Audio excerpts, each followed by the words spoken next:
খোদার কাছে মোনাজাতে বলি বারে বার, কেন সে প্রাণ বন্ধু হইল না আমার।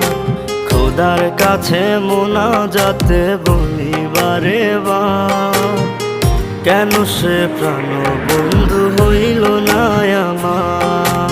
নই কি আমি তার যোগ্য, নাকি আমার এমন ভাগ্য, এত ব্যথা সইতে আমি পারবো না যে আর।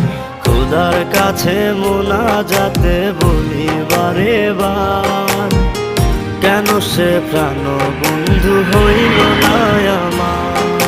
খোদার কাছে মোনাজাতে বলি বারে বার, কেন সে প্রাণ বন্ধু হইল না আমার।